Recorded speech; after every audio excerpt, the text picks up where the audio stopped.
Hey guys, it's Chris. From authors predicting its fate to what happened to survivors. Join me as I reveal 8 amazing untold stories about the Titanic.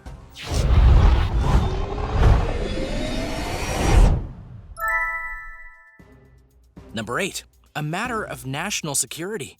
In 1985, a massive part of the Titanic was found in the North Atlantic, and it was found an astounding 12,000 feet below sea level. When it was discovered, it caused a frenzy of news and media that would create a series of events that would lead to it being looted, slightly raised in parts, and becoming a UNESCO World Heritage Site.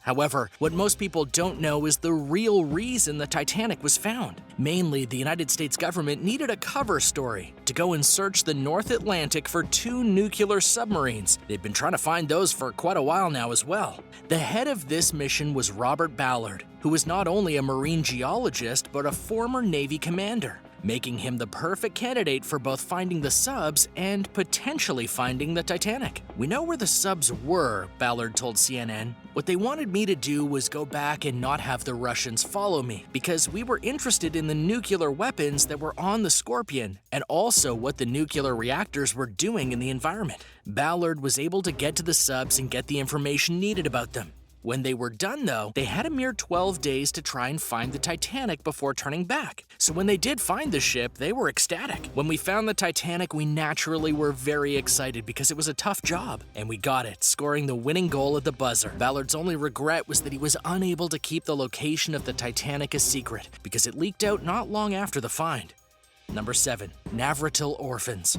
Due to it being an ocean liner, there were many different kinds of people on board the Titanic, including 2 children who would later be known as the Navratil Orphans, though their names were Michelle and Edmund for the record. They were on the ship because their parents had been in a messy divorce, and the father decided to take them to the New World on the majestic vessel that was the Titanic. When the sinking of the ship occurred, their father, Marcel, worked hard to get them on the lifeboats. In fact, he got them to the literal last lifeboat that was departing from the Titanic. He put them on board and told them the following: "My children, when your mother comes for you, as she surely will, tell her that I loved her dearly and still do. Tell her that I expected her to follow us, so that we might all live happily together in peace and freedom in the new world." As for what happened to the brothers afterwards, well, they were from France, and so when they arrived in New York with no family waiting for them, they were alone. However, a kind French woman took care of them. The newspapers then found out they were without their parents, and word reached France where their mother lived, and she came to New York to get them.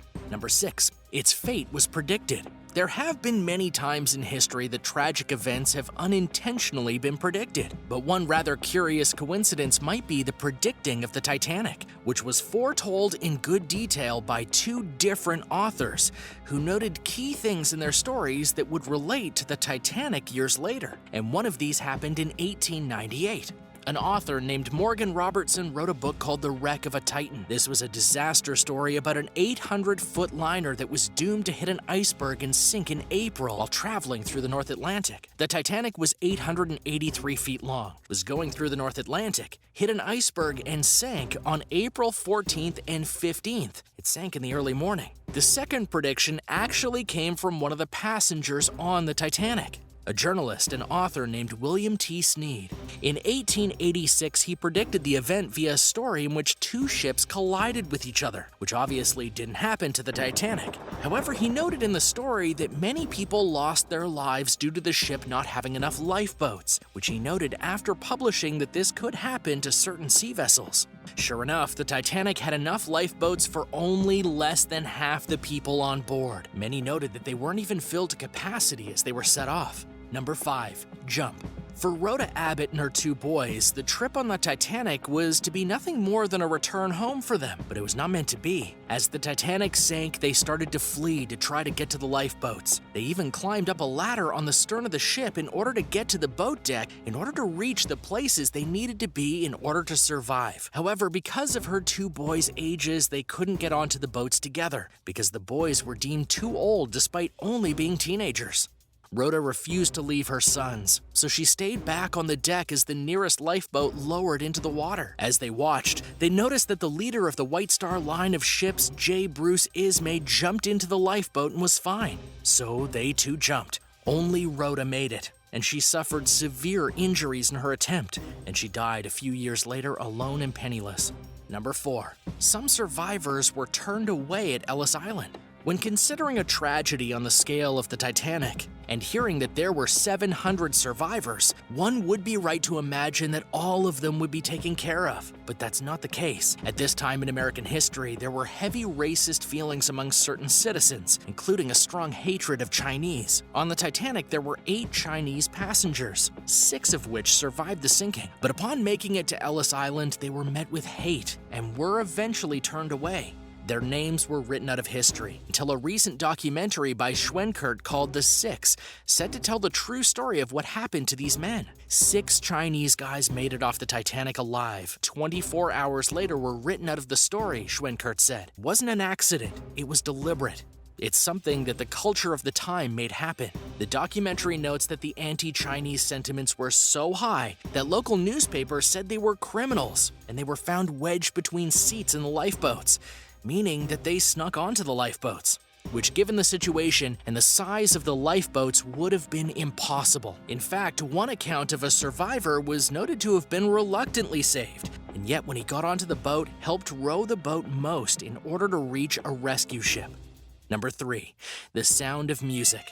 In the film Titanic, there's a scene where the musicians on the boat are playing, and they stop for a while before starting back up again, as they know they likely won't get off the ship, and they feel it's best to calm the passengers as they try and be saved. A touching moment, but one that was called into question in terms of accuracy. Yet that is exactly what happened. The Titanic did not sink immediately into the waters. It took over 2 hours to go down after hitting the iceberg. An 8-man orchestra played music during that entire time, and multiple accounts note that they went down with the ship, though the final song that they played during the time has long been disputed. Many historians believe that the music was meant to not just calm the passengers, but cover up the sounds of sobbing people who felt they were going to die, and thus not affect the other passengers as they tried to flee the ship. The survivors who saw them referred to the group as heroes for what they did. Number 2. Women and children first. Harvey and Charlotte Collier were one of many families in the second-class section of the Titanic. They were there with their daughter, Marjorie, and they were on the boat to get to America so they could live in Idaho, as Charlotte was not very healthy back in England. Sadly, the ship hit an iceberg, but at the time, Harvey was told by a member of the crew that everything was fine.